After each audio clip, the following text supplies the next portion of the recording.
தேவனுடைய பரிசுத்த நாமத்திற்கு எல்லா கனமும் மகிமையும் துதியும் சோத்திரம் புகழும் உண்டாவதாக. இன்று தேவனுடைய வார்த்தையினுடைய தலைப்பு சூரிய வெப்பத்தின் அடையாளம்.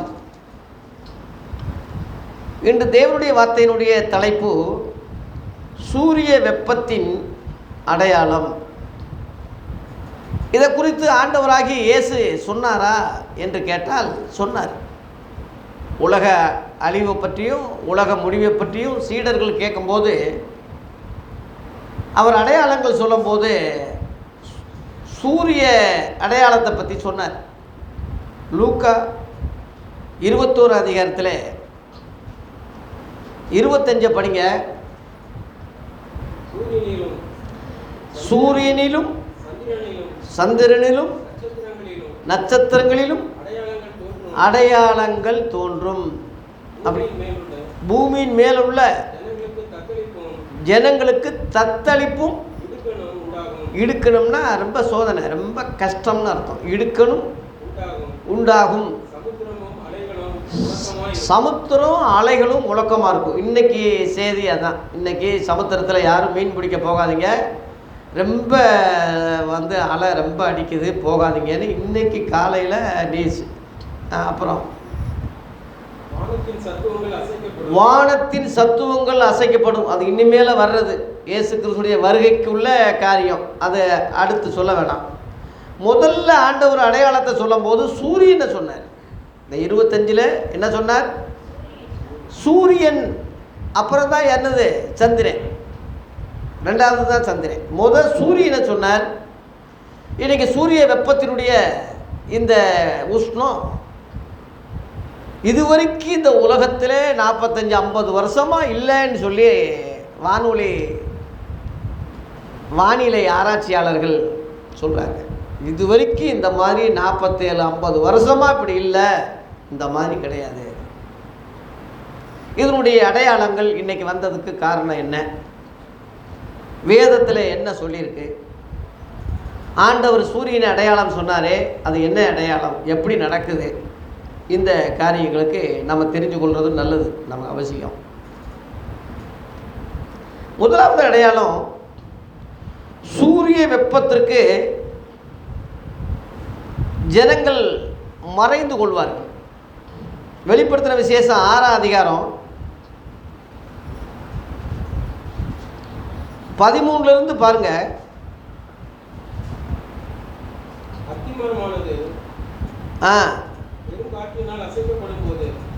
13ஆம் வசனத்திலிருந்து தானே ஐயா?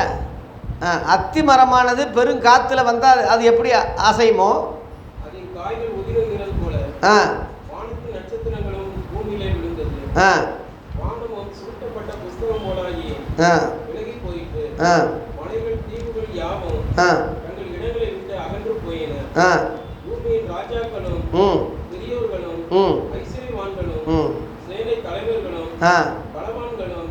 அடிமைகள் யாவரும் சுவாதீனர் யாவரும் பர்வதங்களின் குகைகளிலும் கண்மலைகளிலும் ஒளித்துக் கொண்டு பர்வதங்களையும் கண்மலைகளையும் நோக்கி, நீங்கள் எங்கள் மேல் விழுந்து சிங்காசனத்தின் மேல் வீட்டு இருக்கிறவருடைய முகத்திற்கும்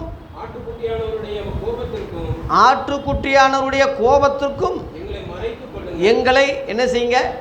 மறைத்து கொள்ளுங்க. அதாவது இந்த உஷ்ணத்துக்கு அவருடைய கோபம் மகா நாள் வந்து விட்டது. யார் நிலை நிற்க முடியும்? அப்படித்தானே இருக்கு. கடைசியில் கோபாக்கினியினுடைய மகா நாள் வந்து விட்டது. யார் நிலை நிற்க முடியும்? இந்த உஷ்ணத்தில் யார் தாங்க முடியும்? குகைகளில் மலைகளில் போய் ஐஸ்வர்யவான்கள் ராஜாக்கள்லாம் ஒளிஞ்சிக்கிடுவாங்க இருக்கு. நம்ம முதல்வர் ஸ்டாலின் ஐயா இப்போ மதுரைக்கு வந்து இப்போ கொடைக்கானலில் தங்கிட்டு இப்போ நேத்தாக போகிறார். குடும்பத்தோடு வந்து அங்கே இருக்க முடியல. அவர் சென்னையிலேயே அவருக்கு இல்லாத வசதியாக இருக்க முடியாமல் இங்கே கொடைக்கானலில் ஒரு வாரம் லீவ் எடுக்கிறேன்னு வந்து இப்போ அதுக்கு முன்னாடியே ஒரு நாளுக்கு முந்தையே கிளம்பி போயிட்டார். அந்த உஷ்ணத்துக்கு எங்களை தப்பித்து கொள்ளுங்கள். காடுகளில் மலைகளில் போய் ஒளியிறாங்க. ஊட்டியில் கூட முடியல, பெங்களூரில் கொஞ்சம் சுமாராக இருக்குன்னு சொல்கிறாங்க. பெங்களூர்லேயே உஷ்ணம் தாங்க முடியலன்னு அங்கே ஒரு சகோதரி ஃபோன் பண்ணி பேசும்போது சொன்னாங்க. இந்த மாதிரி உலகம் முழுவதும் வாட்டி எடுக்கிற ஒரு சூழ்நிலை. ஆட்டுக்குட்டியானுடைய முகத்துக்கு எங்களை தப்பித்து கொள்ளுங்க, மறைத்து கொள்வது ஆட்டுக்குட்டியானுடைய முகத்துக்குன்று. அந்த முகம் என்ன அடையாளம்னா இயேசு கிறிஸ்துடைய முகம்தான் அது. ஏன்னா அவர் சூரியனை போல இருக்கிறார். வெளிப்படுத்துகிற விசேஷம் 1:16 போட்டிருக்கு.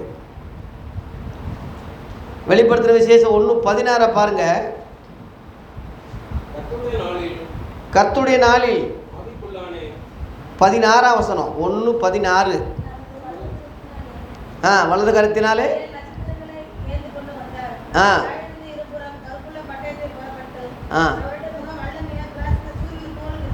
அவர் முகம் எப்படி இருந்தது? சூரியனை போல. அவர் முகம் சூரியனை போல இருந்தது. மத்தேயு 7:2 கூட 17, மத்தேயு 17:2 கூட அவருடைய முகம் சூரியனை போல் இருந்ததுன்னு இருக்கு. இயேசு கிறிஸ்துடைய முகம் எப்படி இருக்கு? சூரியனை போல. அந்த சூரியன் இப்போ என்ன ஆயிடுச்சு? உஷ்ணம் ஆயிடுச்சு. இந்த சூரியன் இப்போ ரொம்ப கொடூரம் ஆயிடுச்சு. இயேசு கிறிஸ்து முதல்ல வந்தபோது உதயமாக வந்தார். இப்போ ரெண்டாவது வரும்போது சூரியனாக வரப்போகிறாரு. அதான் உதய சூரியன் சொல்லி ஒரு சின்னம் வச்சுருக்காங்க பார்த்தீங்களா? உதய சின்னம். உதயம் சொல்கிறது காலை வேலை. அதுவும் சூரியன் தான். அது சுட்டரிக்காது, சுமாராக இருக்கும், நல்லா இருக்கும் காலை வெயில். ஆனால் போக போக போக போக அது மதியமாகும் போது அந்த வெயில் சுட்டரிக்கிறது. மத்தியானத்திலே பேரொளி உண்டாச்சின்னு சொல்லி பவுல் சொல்கிறான். மத்தியானம் சொல்கிறதே மண்டையை புழக்கிற வெயில், தாங்க முடியாத வெயில். அதுலேயே பேரொளினா அந்த ஒளிக்கு மேலே ஒரு ஒளி வந்ததாக பவுல் சொல்கிறான். அது என்ன ஒளி அப்படின்னு பவுல் கேட்கும்போது, நீ துன்பப்படுத்துகிற இயேசு நானே என்று சொன்னார். அல்லேலூயா. ஆண்டவர் உலகத்தில் எந்த மனுஷனையும் பிரகாசிப்பிக்கிற மெய்யான ஒளியாக இருக்கிற அவருடைய ஒளி தாங்க முடியாது, அவ்வளோ பிரகாசம்.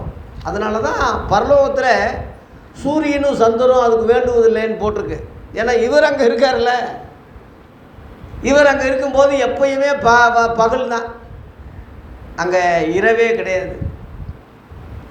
2 கண்ணு போயிடுச்சு பவுலுக்கு. முதல் சவுலாக இருந்தால் அப்புறம் பவுலாக மாறினா. 2 கண்ணு 3 நாளாக தெரியல. இருதயத்தில் உள்ள 2 கண்ணு திறந்துருச்சு, அகக்கண்கள் திறந்துருச்சு, சரீர கண்கள் போயிடுச்சு. இதை உதய சூரியன் சொல்கிறது. இப்போ நம்ம திமுகவுக்கு சின்னமாக இருக்கு. அந்த சின்னத்தில் பார்த்தீங்கன்னா இந்த பக்கம் ஒரு மலை, இந்த பக்கம் ஒரு மலை, நடுவில் சூரியன் அப்படியே உதிக்கிற மாதிரி இருக்கும். சின்னம். இந்த பக்கம் இருக்கிற மலை பெரியார், இந்த பக்கம் இருக்கிற மலை அண்ணாதுரை. நடுவில் உதயமானது கலைஞர் மண்டை, அந்த சூரியன். அதில் வந்த அந்த ஒவ்வொரு முடியும் ஒவ்வொன்று என்னென்னா, ஒன்று ஸ்டாலின், ஒன்று கனிமொழி, ஒன்று உதயநிதி, இன்னொரு தயாநிதியா, அப்புறம் என்னமோ அதிலிருந்து மண்டையிலிருந்து வருது ஒவ்வொன்றா. ஸ்டாலினுக்கு உண்மையான பேர் ஐயாதுரை. இதெல்லாம் அரசியல் நாட்டு நடப்பு தெரிஞ்சுக்கணும். அரசியல்வாதியாக மாறக்கூடாது, அரசியலை தெரிஞ்சுக்கிறணும். நம்ம ஐயாதுரை என்று கருணாநிதி பேர் வச்சார். ஏன்னா ஐயான்னா பெரியார், துறைன்னா அண்ணாதுரை, 2ஐயும் சேர்த்து ஐயாதுரை. அவர் அது ஞாபகமாக வச்சார். அப்புறம் ஜோசப் ஸ்டாலின் சொல்லி ஜெர்மனி புரட்சி நடந்துக்கிட்டு இருந்துச்சு. ஹிட்லரையே முறியடும். ஹிட்லர் ஒரு பெரிய சர்வாதிகாரி. அவரையே முறியடிக்கக்கூடிய அளவில் அவரையே தன்னைத்தானே துப்பாக்கி வச்சு சுட்டுக்கிட்டு அவரே தற்கொலை பண்ணக்கூடிய அளவில் செஞ்சவர் தான் இந்த ஜோசப் ஸ்டாலின். அந்த புரட்சி செய்து அவரை விரட்டிட்டு சர்வாதிகாரத்தை அழித்து திரும்ப மக்களுக்கு நல்ல ஒரு வளர்ச்சியை கொண்டு வந்தவர் தான், கலை பிடுங்கினவர் தான் ஸ்டாலின். அது கருணாநிதி ஐயாவுக்கு ரொம்ப பிடிச்சதுனால அந்த காலகட்டத்தில் ஸ்டாலின் ஐயா பிறந்ததுனால அந்த ஐயாத்தோட பேரை நீக்கி ஸ்டாலின்னு வச்சுட்டார், முக ஸ்டாலின்னு வச்சுட்டார். இதுதான் கருணாநிதி வச்சது. கருணாநிதி கூட கருணாநிதி ஒரிஜினல் பேர் கிடையாது அவருக்கு, தட்சிணாமூர்த்தி. அவர் பேர் தட்சிணாமூர்த்தி. கருணாநிதினு அவன் பின்னாடி வச்சுக்கிட்டது எல்லாருக்குமே பட்ட பேராக தான் இருக்குது. பேரறிஞர்னு சொல்கிறது பட்ட பேர், பெரியார்னு சொல்கிறது பட்ட பேர், கலைஞர்னு சொல்கிறது பட்ட பேர், தளபதின்னு சொல்கிறது பட்ட பேர், எல்லாமே மக்கள் திலகம்னு சொல்கிறது பட்ட பேர், எல்லாமே அந்த பட்ட பேர் தான் வருது, மக்களாக கொடுக்கறது. அதுபோல்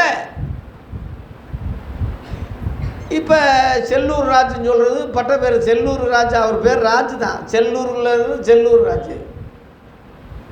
அப்புறம் இங்கிட்டு ஏதோ ஒரு பேர் ஒன்று சொல்கிறாங்க, பேரை சொல்லி சொல்கிறாங்க, செங்கோட்டையன் அப்படின்னு சொல்கிறாங்க. இந்த மாதிரி ஊர் பேர் சொல்லி ஒரு பேரை சொல்கிறாங்க, அதுதான் அடைமொழி. அதுபோல் உங்களுக்கும் எனக்கும் அடைமொழி வேணும். இப்போ நான் என்னை பாஸ்டர்னு சொல்கிறாங்க, ஏன் பாஸ்டரா? நான் பவுல் பாஸ்டர், பவுலா? நான் என் ஒரிஜினல் பேர் முருகேசு தானே. அப்போ இதெல்லாம் ஆண்டவர் கொடுத்தது, ஆண்டவர் கொடுத்த பட்ட பேர் தான். அதுபோல் உங்களுக்கும் மக்கள் ஒரு பேர் வைக்கணும். என்ன பேர் வைக்கணும்? இவன் நல்ல கிறிஸ்தவ பிள்ளை, நல்ல தேவ பிள்ளை, நல்ல விசுவாசி, பரவாயில்ல, அவங்களா நல்லா ஜெபிக்கிறவங்க, பரவாயில்லையா, எவ்வளவோ பொறுமையானவங்க, எவ்வளவோ அப்படி ஒரு பேர் பட்ட பேர் நம்ம வாங்கணும். அதுதான் உதய சூரியனுக்கு அடையாளம். உதயத்தில் வர்ற அந்த காலை, அதே சூரியன் மதியமாகும் போது உஷ்ணத்தை கொடுக்கும். இப்போ மதிய வேலை ஆயிடுச்சு, பயங்கரமாக இருக்கிற உஷ்ணம் இருக்கிற காலம். ஆகவே இந்த காலத்தில் சிலரை இந்த வெயில் சுட்டரித்தாலும் சிலருக்கு ஒரு அடைக்கலம் இருக்குது. ஆகவே இந்த சூரிய வெப்பத்திற்கு முகத்துக்கு மறைத்து கொள்வது இயேசு கிறிஸ்துவினுடைய கோபத்துக்கு அவருடைய முகத்துக்கு மறைத்து கொள்வது என்ற அர்த்தம் தான். மறைத்து கொள்வதுன்னு சொல்கிறத விட அந்த எரிச்சலிருந்து மனம் திரும்பணும். இவ்வளவு எரிச்சலாக இருக்கே, இவ்வளோ கஷ்டமாக இருக்கே, ஆண்டவரே ஏன் இப்படி மக்களை போட்டு அமைக்கிறீங்க, மக்கள் எந்த அளவில் உங்களை வேதனைப்படுத்துகிறாங்க, சங்கடப்படுத்துகிறாங்கன்னு சொல்லி மக்கள் மனம் திரும்புறதை விட்டுட்டு மறைந்து கொள்ள தப்பிக்கத்தான் பார்க்குறாங்க. பாவங்களை மறைக்கிறவன் வாழ்வடைய மாட்டான், உங்களை மறைக்கத்தான் பார்க்குறான். ஒரு குற்றங்கள் நமக்கு வரும்போது, ஒரு குறைகள் வரும்போது கடவுளை குறை சொல்லக்கூடாது. இரண்டாவது பாயிண்டாக அதை நான் சொல்கிறேன். 4ஆம் தூதனுடைய காலத்தில் உஷ்ணம் அதிகரிக்கும், ஜனங்க மனம் திரும்பணுமே தவிர மனம் திரும்பாமல் ஒரு கூட்டம் இருக்காங்கன்னு ஒரு குறிப்பு இருக்குது. 2வது பாயிண்ட்டு வெளிப்படுத்துகிற விசேஷம் 16ஆம் அதிகாரத்தை பாருங்கள். 16ல் 2 படிங்க. 2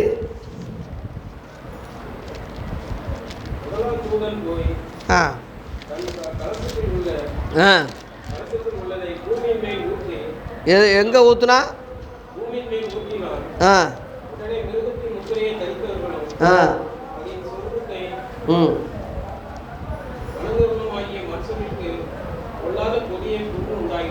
கொடிய புண்ணு உண்டாயிற்று. அந்த உஷ்ணம் கொடிய புண்ணாயிற்று. இது மிருகம் சொல்கிறது அந்தி கிறிஸ்து, முத்திரை என்பது 666.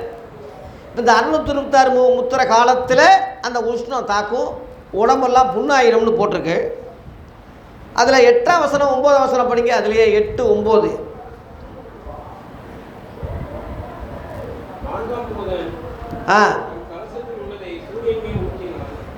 சூரியன்லேயே அந்த தூதன் ஊற்றுறான், சூரியன்லேயே அந்த தூதன் ஊற்றுறான் அந்த கலசத்தை.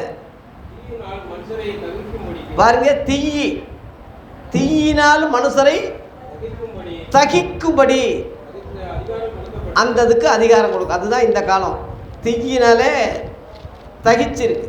அப்புறம் அப்பொழுது மனுஷர்கள் மிகுந்த உஷ்ணத்தினாலே தகிக்கப்பட்டு இந்த வாதைகளை செய்ய அதிகாரம் உள்ள தேவனுடைய நாமத்தை தூஷித்தார்களே அல்லாமல் அவரை மகிமைப்படுத்த என்ன செய்யல, மனம் திரும்பலை. இந்த உஷ்ணத்தினாலே தகிக்கப்பட்டு கடவுளைத்தான் வயிறானே தவிர, திட்டுறானே தவிர, தூஷிக்கிறானே தவிர ஆண்டவருடைய கோபம் தாங்க முடியல. அதனால தான் உஷ்ணம், இத்தனை வருஷம் இல்லாத உஷ்ணம் இப்போ வந்திருக்கு, இத்தனை வருஷம் இல்லாத வெயில் இப்போ வாட்டி மதைக்குது. எத்தனையோ முதியோர்கள் செத்துட்டாங்க தெரியுமா உங்களுக்கு? எத்தனையோ முதியோர்கள் செத்துட்டாங்க. சின்ன குழந்தைங்க தாங்க முடியல. ஒரு மலையில் கூட்டிகிட்டு போனாங்களாம், ஏறிக்கிட்டு இருக்கும்போதே பல்ஸு இதாகி 14 வயசு பையன் அப்படியே கீழே விழுந்து இறந்துட்டான். இந்த டூரில் இந்த வந்து டூர் கொண்டு போகிறாங்களாம். மற்ற வருஷம் மாதிரி நினைக்காதீங்க. டூர் கொண்டு போகிறது, டூருக்கு கொண்டு போகிறது முழுவதும் பெரும்பாலும் விபத்து, இந்த மாதிரி இடையில சாகிறது. தோணியில் போய் தோணி கப்பல் கவர்ந்து 300 பேர் செத்துட்டான் இருக்கு. இப்போ இன்றைக்கி 300 பேர் கவர்ந்துருச்சான். வருஷமெல்லாம் பிள்ளைகளை பாதுகாத்து டூரில் அனுப்பி ஒரு நொடியில் பிள்ளைகளை பலியாக்குறாங்க. அப்புறம் கடலில் போய் குளிக்கிறது, கடலில் அப்படியே அடிச்சுட்டு போயிடுது. என்னடா டூரு, என்ன ஒரு காலம். தயவுசெய்து குடும்பத்தோடு எங்கேயும் அடிக்கடி போகாதீங்க. அடிக்கடி குடும்பத்தோடு போகாதீங்க. குடும்பத்தோடு அப்படியே ஒரு விபத்தாயிட்டா அப்படியே போயிடும். அலைச்சல் கொஞ்சம் குறைங்க, சுற்றுறதை கொஞ்சம் குறைங்க. நல்ல கூலிங்கான இடத்த செலக்ட் பண்ணி அதில் போய் ரெஸ்ட் எடுங்க. உஷ்ணத்துலேருந்து உங்கள் பிள்ளைகளை பாதுகாத்து கொள்ளுங்கள். நல்ல பிரியாணி சாப்பிடாதீங்க. பொதுவாக பிரியாணி ரோட்டோரத்தில் விற்கிறதெல்லாம் சாப்பிடாதீங்க. காரம் அதிகமாக சாப்பிடாதீங்க. டீ காப்பி அதிகமாக குடிக்காதீங்க. இந்த சாராயம் மதுபானம் குடிக்கிறவனுக்கு சொந்த காசில் சூனியை வச்ச மாதிரி தான். ஏற்கனவே எரிஞ்சிக்கிட்டு இருக்கு, அது பெட்ரோல் ஊற்றுற மாதிரி உள்ளே ஊற்றுறான். குடலெல்லாம் வெந்து சீக்கிரம் சாகிறது. கடைசியில் கடவுளை குறை சொல்கிறது. கடவுளை என்ன இப்படி செஞ்சிட்டான், ஆண்டவர் எனக்கு இந்த மாதிரி ஆயிடுச்சுன்னு கர்த்தரை குறை சொல்கிறது. மனம் திரும்பணுமே தவிர குறை சொல்லக்கூடாது. யாரையும் தயவு செய்து குறை சொல்லாதீங்க. என் வாழ்க்கையில் 40 ஆண்டு காலமாக எத்தனையோ கஷ்டங்கள், சோதனைகள், கெட்ட பேர், வீண் பழி, வெட்டி பேச்சு, எல்லாம் ஜெயில், கோர்ட்டு, எவ்வளவோ காரியங்களை கர்த்தரை நான் முறுமுறுக்கலை. ஆண்டவரை குறை சொல்லலை. என்னுடைய கவனக்குறைவு, என்னுடைய முட்டாத்தனம், என்னுடைய புத்தியினம், இதுதான் கஷ்டத்துக்கு காரணம். தேவனை குறை சொல்லவே கூடாது. அது இதை விட பெரிய பாவம் அது. அதனால் முறுமுறுக்காதீங்க. ஜனங்க அந்த உஷ்ணத்தில் தாக்கப்பட்டு ஆண்டவரை குறை சொன்னாங்க, தூஷித்தாங்களே தவிர என்ன செய்யலை, மனம் திரும்பலை. அதனால் இன்றைக்கி இந்த காலத்தில், இந்த உஷ்ண காலத்தில் மனம் திரும்பக்கூடிய காலமாக இருக்குது. ஆண்டவரே, இந்த உஷ்ணமே தாங்க முடியலையே. அக்னி கடல் உஷ்ணம் எப்படி இருக்கும்? இரவும் பகலும் அக்னி கடல் வெந்துக்கிட்டே இருக்கும், தாங்க முடியாது. அதனால் தயவுசெய்து இந்த அக்னிக்கு நம்ம தப்பிக்க அங்கங்கே சில இடங்கள் அங்கங்கே பாதுகாக்கிறோம். அந்த அக்னிக்கு யாரும் தப்ப முடியாது. எங்கே போய் தப்ப முடியும்? நீங்கள் நினைக்கலாம் உடம்பு உள்ளே போயிடும், ஆவி தானே போகுது, அங்கே எப்படி தாக்கும்னு நினைக்கிறீங்க. உஷ்ணம் தாக்குறது, வலி எடுப்பது, வேதனை எடுப்பது, ஐயோ தாங்க முடியலேன்னு சொல்கிறது உங்கள் உடம்பா உங்கள் ஆவியா? உங்களுக்கு தெரியுமா அது? அந்த ரகசியம் ஆவி தான். உங்களுக்கு உள்ள ஆவி தான். தெரியுமா உங்களுக்கு? செத்தவனை உயிரோட செத்தவனை அப்படியே கட்டையில் வச்சு கட்டுகளை அடக்கி அப்படியே வச்சு எரிக்கிறாங்களே, ஐயோ நான் கத்துறான். அது சாம்பல் ஆகிற வரைக்கும் அது ஒரு நாள் முழுவதும் அது எரியுது அப்படியே. இப்போ மின் மையானம் வந்துருச்சு. 1 மணி நேரத்தில் உன் அப்பாவை இந்தாடா ஒரு டப்பாவில் போட்டு இந்தாடா உங்கள் அப்பான்னு கொடுத்துட்றான். உயிருக்குத்தான் வலி, அந்த ஆவிக்குத்தான் வலி. ஒரு சின்ன தீப்பட்டவுடனே ஐயோ அப்படின்னு சொல்கிறீங்களே, என்ன காரணம்? காலுக்கு வலி இல்லை, உங்கள் ஆவி, உங்களுக்குள்ள ஆவிக்கு வலி. அந்த ஆவி வெளியே போயிட்டா அது அக்னி கடலுக்கு போனால் அங்கே தான் வலி அடிக்கும். பாதாளத்தில் வேதனைப்படுகிறேனே, ஒரு சொட்டு தண்ணியை வாயில் ஊற்றுங்க. இந்த வேதனை உள்ள இடத்துல என் சகோதரர்கள் வரக்கூடாது, லாசரை அனுப்பி சொல்ல வைங்கன்னு சொல்லி பாதாளத்தில் வேதனைப்படுற ஒருத்தரை குறித்து ஒரு ஊமையை படிக்கிறோம்ல. அப்போ அவன் உடம்பல்ல, அவன் ஆவிதான் அந்த வேதனை. அந்த ஆவியைத்தான் மனுஷன்னு சொல்கிறோம், இந்த உடம்பை மனுஷன்னு சொல்லலை. இந்த உடம்பு வந்து பாடி போனோம். ஒருத்தர் செத்து ஆனும்போது வீட்டில் ஐயோ அப்பா போயிட்டீங்களே, அப்பா போயிட்டீங்களே, அப்பா போயிட்டீங்களேன்னா இங்கே தானே இருக்கார் படுத்துக்கிட்டு. போயிட்டீங்க எங்கே போனார்? இவர் எங்கள் அப்பா இல்லை, அப்பா போயிட்டார். இந்த அவர் மண்டையை போட்டார், மண்டையை போட்டுட்டார்.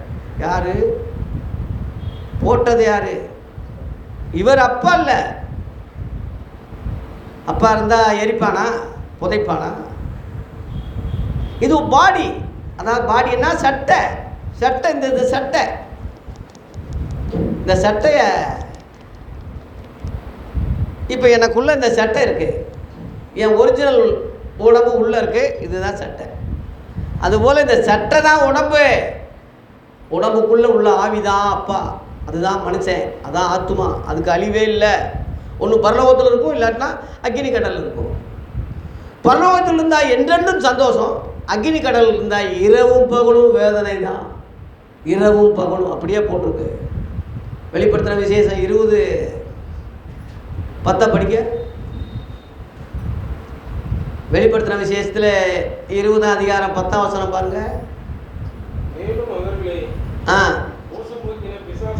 பிசாசானவன் மிருகமும் கள்ளத்தீர்க்கதரிசியும் இருக்கிற இடமாகிய அக்கினியும் கந்தகமான கடல்ல அந்த சாத்தான இயேசு தள்ளுறாரு. இரவும் பகலும் சதா காலங்களிலும் பாதிக்கப்படுவாங்க. இரவும் பகலும் அவங்க ஓய்வே இல்லை. உடம்பு கிடையாது, இந்த ஆவிதான். தயவு செய்து புரிஞ்சுக்குங்க. இந்த உஷ்ணத்தை தாக்கும் போது நீங்கள் சகிக்க மனசு இல்லை, வேதனைப்படுறீங்கன்னா அந்த உஷ்ணம் இரவு பகலும் தாங்கவே முடியாது. கீழே வந்து நாங்கள் படுக்கிறோம், அக்னி மாதிரி இருக்குது கீழே படுக்கும்போது. அதனால தான் மேலே வந்து தண்ணி ஊற்றி ஃபேனில் இங்கே படுக்கிறோம். இப்போ நைட்டு 10 மணிக்கு மேலே கொஞ்சம் கூலிங்காக இருக்குங்க. இங்கே தப்பிக்க அங்கங்கே தப்பிக்கிறதுக்கு இடம் இருக்குது. நரக அக்னி கடலில் தப்பிக்க முடியாது, ஒருத்தரும் தப்பிக்க முடியாது. அதனால் இன்றைக்கே புத்தியாக இருந்து இந்த செய்தியை புரிஞ்சுக்குங்க.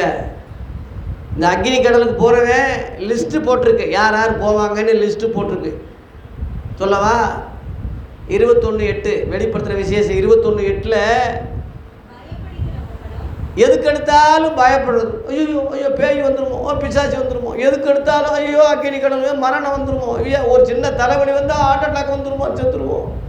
எதுக்கு செத்த என்ன?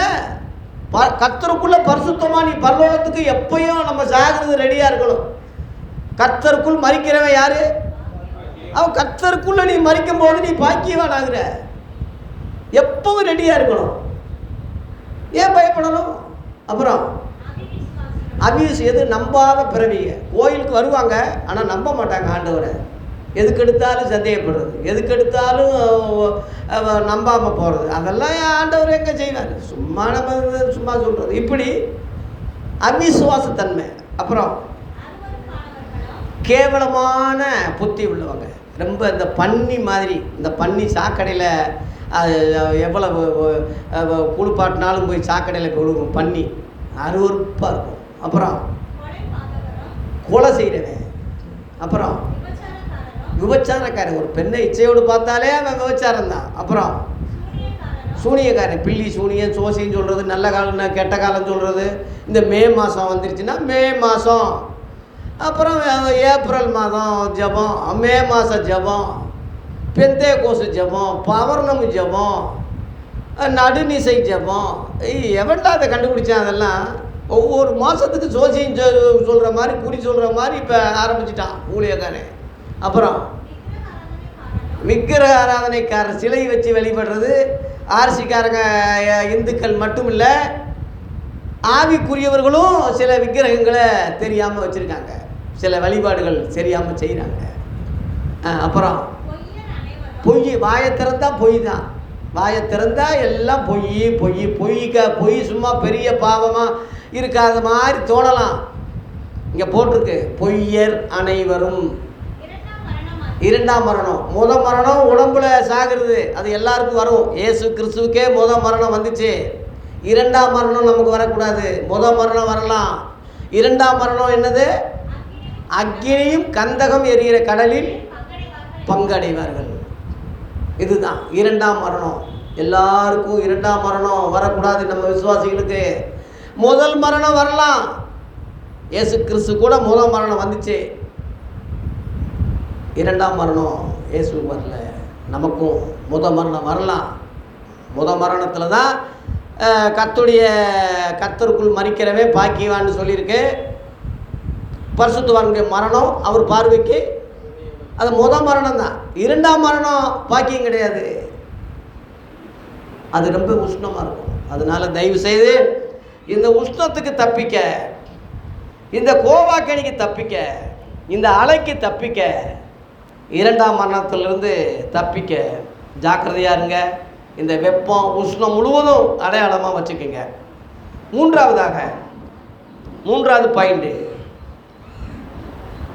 மூன்றாவது பாயிண்ட்டு, சூரியன் சிலரை பட்சிக்கும், சிலரை ரட்சிக்கும். இதே சூரியன் ஒரு சிலரை வாட்டி வதைக்குது, ஒரு சிலரை பாதுகாக்குது. அது எப்படி? மல்கியா புஸ்தகத்தில், பழைய ஏற்பாட்டு முடிகிற புஸ்தகம் அதுதான். அந்த புஸ்தகத்தோட பழைய ஏற்பாடு முடியுது. மல்கியா 4 அதிகாரம் 1 படிங்க 3 வரை.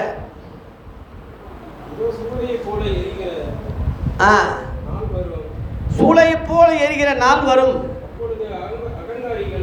அப்பொழுது அகங்காரிகள் யாவரும், அக்கிரமம் செய்கிற யாவரும் எப்படி இருப்பாங்க? துரும்பா போயிடுவாங்க. அந்த உஷ்ணத்தில் அப்படியே துரும்பா போயிடுவாங்க. அப்புறம்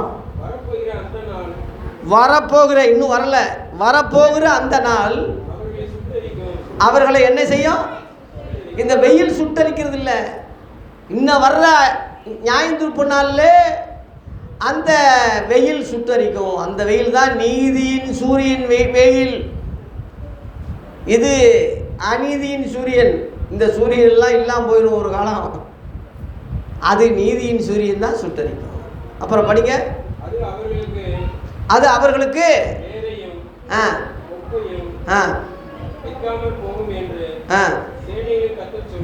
அப்புறம் ஆனாலும் என்ற வார்த்தையை கவனிங்க. என் நாமத்துக்கு பயந்திருக்கிற உங்கள் மேல் என்ன சூரியன் உதிக்கும்?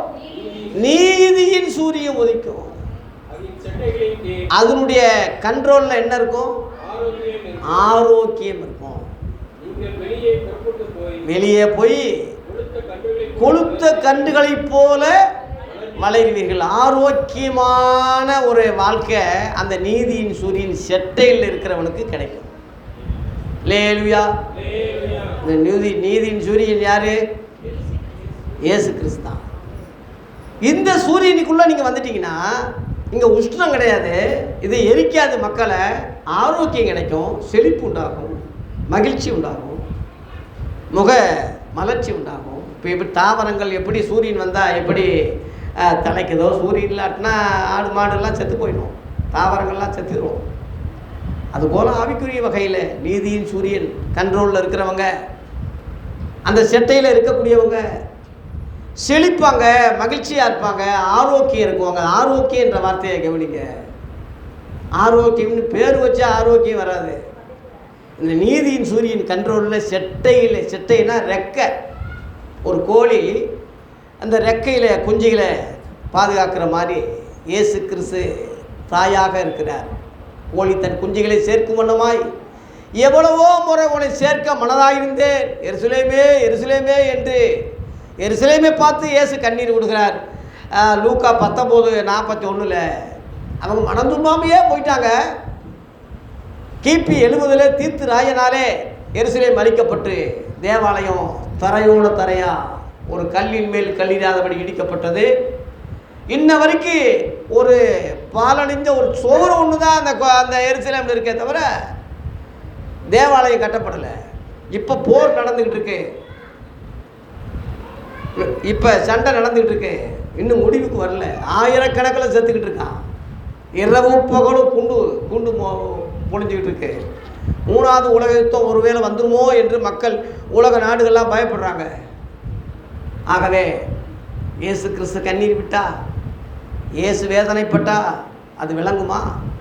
அவரை சங்கடப்படுத்தி வாழ்கிறது வாழ்க்கையா? ஆகவே இந்த சூரியன்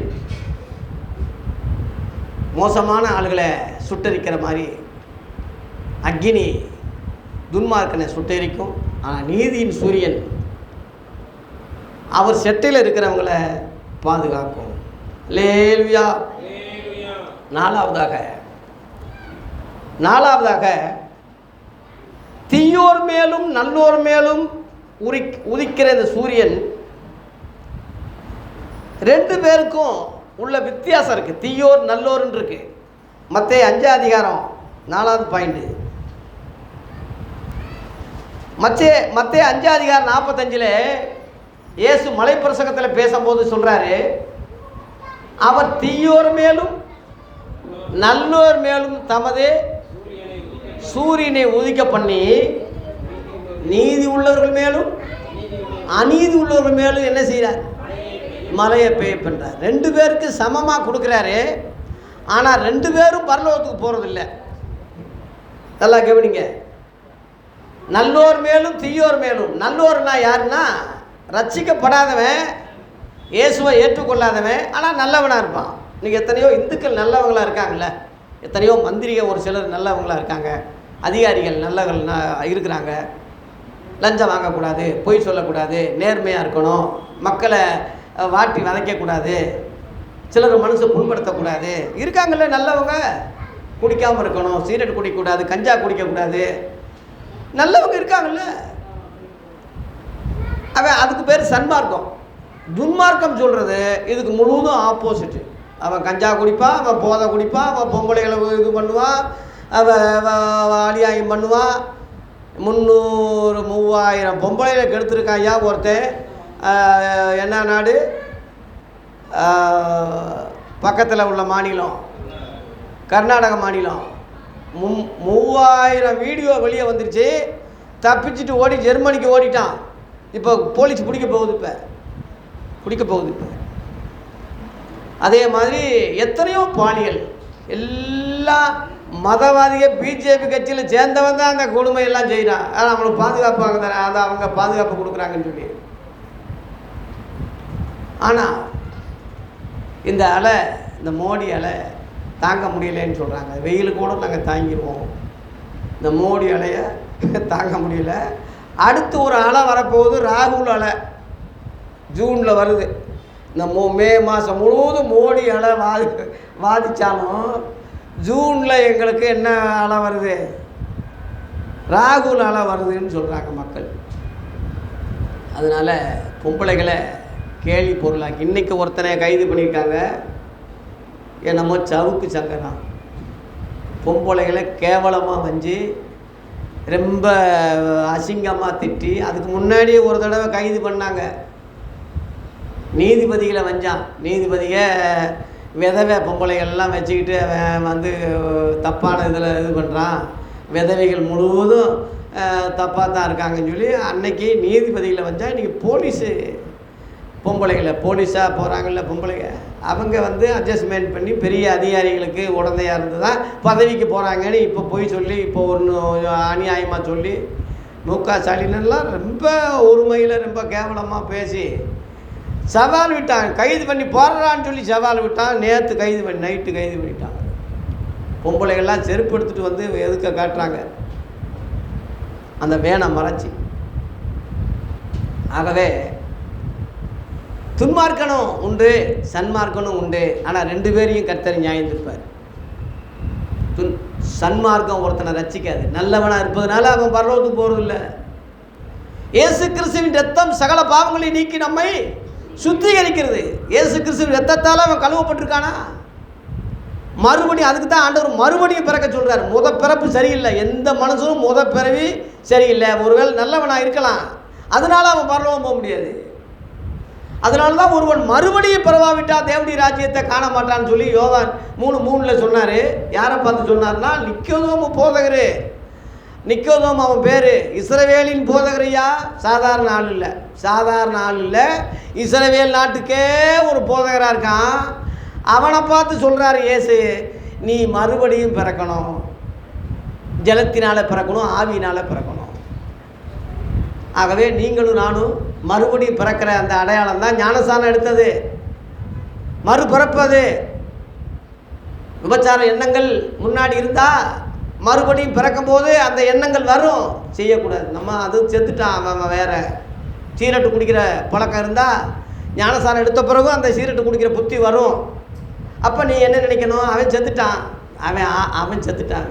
கஞ்சா குடிக்கிற பழக்கம் இருந்தால் அந்த புத்தி வரும், ஞானஸ்நானம் எடுத்தாலும் வரும். இப்போ இவன் என்ன நினைக்கணும், அந்த மனுஷன் செத்துட்டான், அவன் வேற, நான் இப்போ வேற, இப்படி போயிடணும். அதை ஒருவன் கிறிஸ்துக்குள்ளே இருந்தால் அவன் புது சிருஷ்டியாக இருக்கான். பழையவைகள் ஒழிந்து போயின, எல்லாம் புதிதாயின. நம்ம ஞானஸ்நானம் எடுத்தாலும் மறுபடியும் பிறந்தாலும் இந்த பழைய எண்ணங்கள் வரத்தான் செய்யும். ஆனால் செய்யக்கூடாது. செய்தா நீ பிறந்து திரும்ப செத்துட்டேன்னு அர்த்தம். பாவம் செய்கிற ஆத்மாவே திரும்ப நீ செத்துட்டேன்னு அர்த்தம். திரும்ப உன்னை மறுபடியும் புதுப்பிக்கிறது கூடாத காரியம். அறிஞ்சவனுக்கு அநேக அடி. தெரியாமல் ஒருத்தன் காலம் மிதிச்சுட்டா மன்னிச்சிடலாம், தெரிஞ்சே ஒருத்தன் எத்துனான்னா என்ன எப்படி மன்னிக்க முடியும்? ஆகவே இனி நம்ம அந்த பாவம் செய்யக்கூடாது. கையும் மெய்யுமா பிடிக்கப்பட்ட ஒரு பொம்பளை ஏசு சொன்னார், இனி பாவம் செய்யாத. நிர்மலா தேவின்னு ஒரு அம்மாவை 10 வருஷம் கடுங்கால் காவல் மதுரை சிறையில் அடைச்சிருக்காங்க. திருவில்லிபுத்தூர் கோர்ட்டில் தீர்ப்பு கொடுத்துருக்காங்க. என்ன பேராசிரியர், அப்படியேங்கப்பா, பேராசிரியர் சாதாரண பதவி இல்லை. பொம்பளை பிள்ளைகளெல்லாம் நம்ம நம்பி தாய் மாதிரி, பேராசிரியர் ஒரு தெய்வம் மாதிரி நினைக்கிறோம்.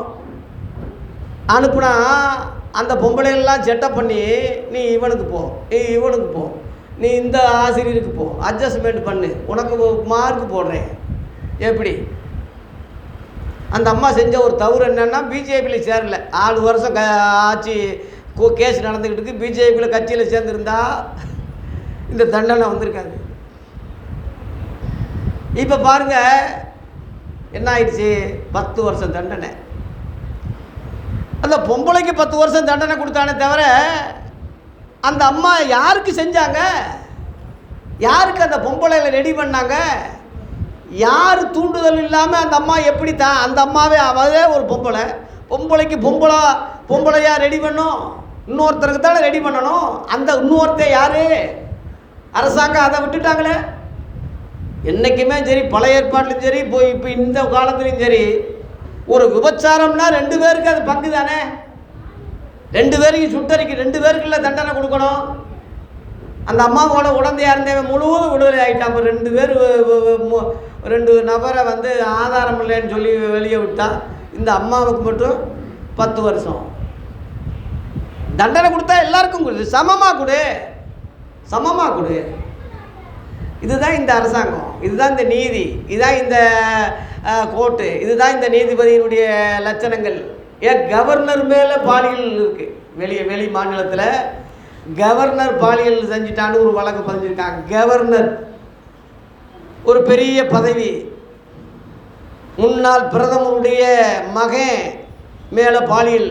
இப்போ உலகம் முழுவதும் பொல்லாங்கனுக்குள்ளே கிடக்கு. எங்கே கிடக்கு? 1 யோவான் 5:19 போட்டிருக்கு. உலகம் முழுவதும் பொல்லாங்கனுக்குள்ளே கிடக்கு. பொல்லாங்கன்னா பிசாசி. பிசாசுக்குள்ளே உலகம் முழுவதும் இருக்குது. நீங்களும் நானும் அதில் இருக்கிறோம். அந்த எண்ணங்கள் வரும், அந்த தீய எண்ணங்கள் வரும், அந்த பாவ எண்ணங்கள் வரும். டக்குன்னு நீங்கள் என்ன நினைக்கணும்? நான் மறுபடியும் பிறந்துட்டேன், நான் பழைய ஆள் இல்லை, நான் பழைய ஆள் இல்லை. ஒருத்தன் ஞானசானம் எடுத்து பீடி குடிக்கிறது நீ நிறுத்திட்டான். இன்னொருத்தன் அது தெரியாமல் அவன் ஃப்ரெண்டு, ஏய் நண்பா ஒரு ஒரு ஒரு பீடியை கொடு, ஏ நண்பா தீப்பெட்டி ஆயிடு. அப்போ இவன் சொன்னானா, அந்த ஆள் நான் இல்லைப்பா, அந்த ஆள் செத்துட்டான், தண்ணியில் அடக்கம் பண்ணிட்டோம், நான் இப்போ புது ஆள். உன் நண்பன் பழைய நண்பன் நான், ஆனால் இப்போ உன் நண்பன் கிடையாது, நான் ஏசப்பா பிள்ளையாக இருக்கேன்.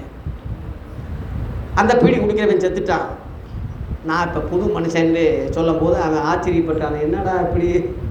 ஆமாம், ஒருத்தன் கிறிஸ்துக்குள்ளே வந்துட்டான்னா ஆளே மாறிடுறான்னு சிலாலும் சொல்கிறாங்களே, என்னப்பா ஆளே மாறிட்டேன், அடையாளமே தெரியல, உன் உடை ட்ரெஸ்ஸு உன்னுடைய காரியம் எல்லாமே மாறுதே, கம்ப்ளீட்டாக மாறுதே. இப்போ இதுதான் புது சிருஷ்டின்னு சொல்கிற, புது பிறவின்னு சொல்கிறது, மறுபிறப்புன்னு சொல்கிறது இதுதான். இப்படி வாழ்ந்தவன், இப்படி இருக்கிறவன் தான் உலகத்தை ஜெயிப்பான், பரலோகத்துக்கு போவான், இந்த உஷ்ண அக்னி கடலிலிருந்து தப்பிப்பான். ஆகவே பரலோகத்துக்கு போகிறவன் இதே சூரியன் இங்கே சுட்டரிக்கிறதுல, இதே சூரியன் பரலோகத்தில் போகும்போது எப்படி மாறுதுன்னா, மத்தேயு 13:43,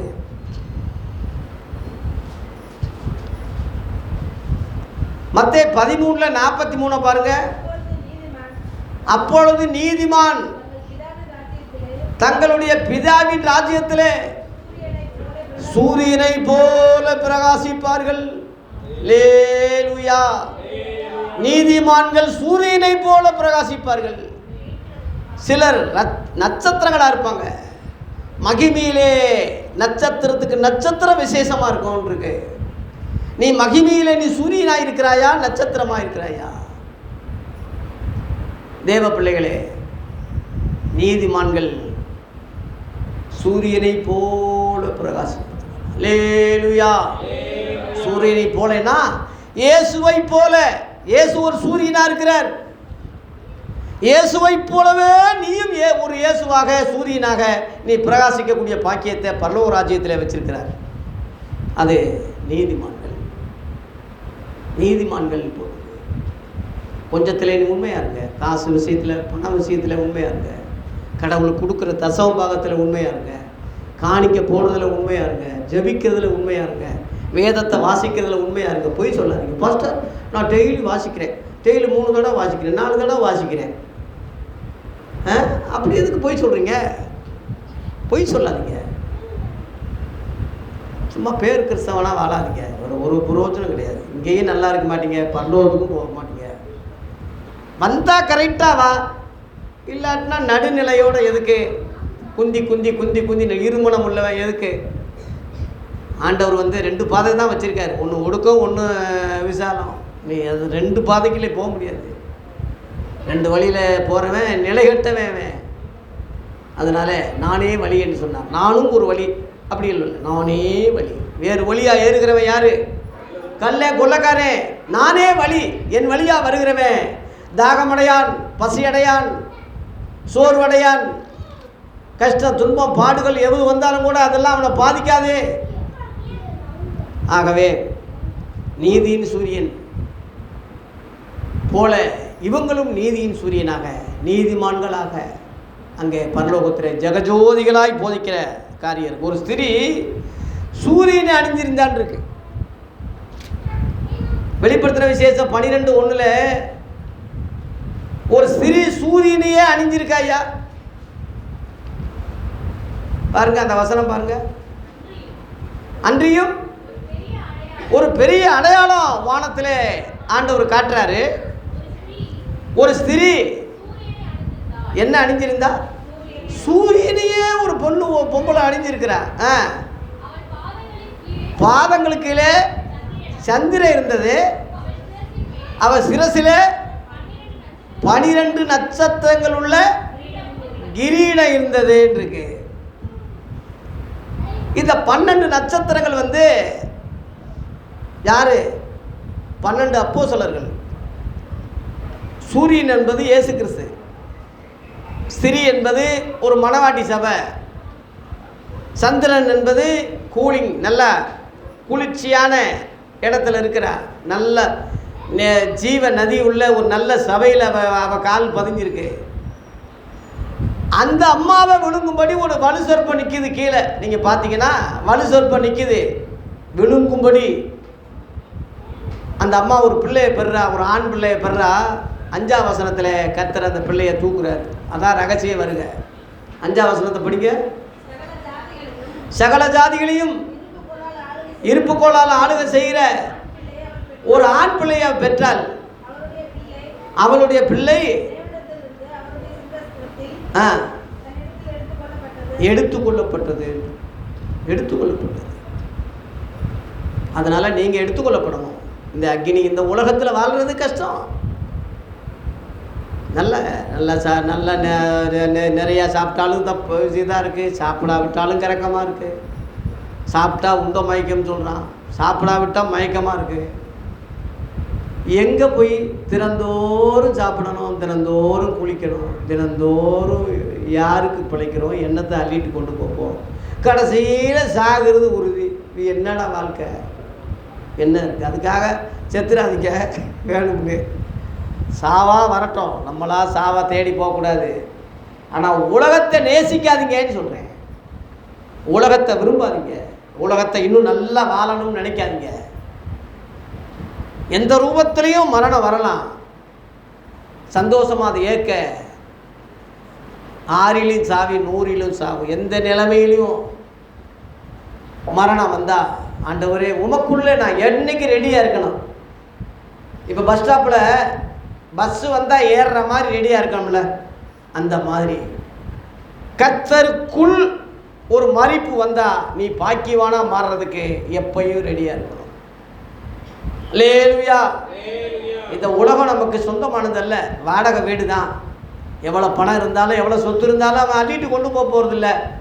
மாயமாக புகையாக மறைஞ்சிடறான் பாருங்க வாழ்க்கை.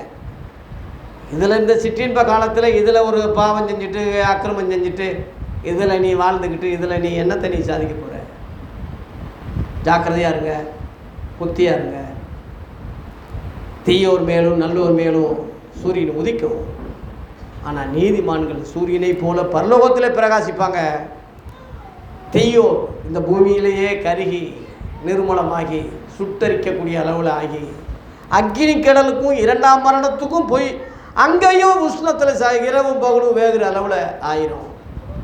ஆகவே இந்த 2 எச்சரிப்பை நீங்கள் கேட்டு நீதியின் சூரியனுக்கு பிரகாசமுள்ள சூரியனை போன்ற இயேசுவின் முகத்திற்கு ஒப்பனையாக நீங்களும் நீதிமான்களாக மாறுங்க. நீங்களும் இயேசுவை போல சூரியனை போல பிதாவின் ராஜ்யத்தில் என்றென்றும் பிரகாசிக்கிற ஜோதியாக. அதுக்கு தான் ஆண்டவர் உலகத்துக்கு வெளிச்சமாக இருங்கன்னு சொன்னார். அவர் உலகத்துக்கு ஒளியாக இருக்கார். அந்த ஒளியிலிருந்து கதிர்கள் வாங்கி வெளிச்சத்துக்கு வெளிச்சம் கொடுக்குற மாதிரி நீங்கள் என்கிட்ட இருந்து வசனங்களை உருவாக்கி சத்தியத்தை உள்வாங்கி எப்படி இருங்க, உலகத்துக்கு வெளிச்சமாக இருங்க. அதனால் இந்த செய்தியை நிறைவு செய்கிறேன். சூரிய வெப்பத்தின் அடையாளம் என்பது லூக்கா 21:25 படி சூரியனிலே அடையாளங்கள் தோன்றும் என்று சொல்லும் போது இந்த சூரிய அடையாளம் தான் இந்த விதமான காரியம். முதலாவது சூரிய வெப்பம் முகத்துக்கு தப்பித்துக் கொள்வது. 2வது 4ஆம் தூதனுடைய கலசம் சூரியனில் ஊற்றினாலும் ஜனங்க தூசிக்கிறாங்களே தவிர இந்த உஷ்ணத்தில் மனம் திரும்பல என்ற காரியம். 3வது நீதியின் சூரியன் சிலரை பச்சிக்கிறது, சிலரை ரட்சிக்கிறது என்ற காரியம் பார்த்தோம். 4வதாக தீயோர் மேலும் நல்லோர் மேலும் அவர் சூரியனை உதிக்க பண்ணுறாரு. ஆனால் நீதிமான்கள் பரலோகத்திலே சூரியனை போல இருக்கிறார்கள். அநீதிமான்கள் இந்த பூமியிலேயே கருகி இந்த பூமியிலே நிர்மூலமாகிறாங்க. அதனால் மறுபடியும் பிறந்த பிள்ளைகள் பரலோகத்திலே என்றென்றும் வாழுகிறார்கள். பேர் கிறிஸ்தவர்கள் அஞ்ஞானிகள் இந்த லூக்கா வெளிப்படுத்தின விசேஷம் 21:8 படி உள்ள ஜனங்க இந்த பூமியிலேயே கருகி நாசமாக போயிடுவாங்க. அதனால் காது உள்ளவன் கேட்கட்டும், புத்தி உள்ளவன் கணக்கு பார்க்கட்டும். சூரிய வெப்பத்தின் அடையாளத்தை புரிஞ்சு உலக பிரகாரமான இந்த வெப்பத்துக்கு தப்பிக்க, அக்கினி கடல்ல நித்திய வெப்பத்துக்கு தப்பிக்க சரீர பிரகாரமான எப்படி ஆலோசனை கொடுக்குறோமோ அதுபோல் ஆவிக்குரிய ஆலோசனை அந்த உஷ்ணத்துக்கு தப்பிக்க உங்களுக்கு நான் ஆலோசனை கொடுக்குறேன். ஞானமாக நடந்து கொள்ளுங்க, காலத்தை பயன்படுத்தி கொள்ளுங்க, அசால்ட்டாக இருந்துடாதீங்க. கர்த்தர் நம்மை ஆசீர்வதிப்பாராக. கிறிஸ்தவர்கள் நீதியின் சூரியனை போல பிதாவின் ராஜ்யத்திலே என்றென்றும் பிரகாசிக்க கர்த்தர் கிருபை செய்வாராக. நன்றி, வணக்கம்.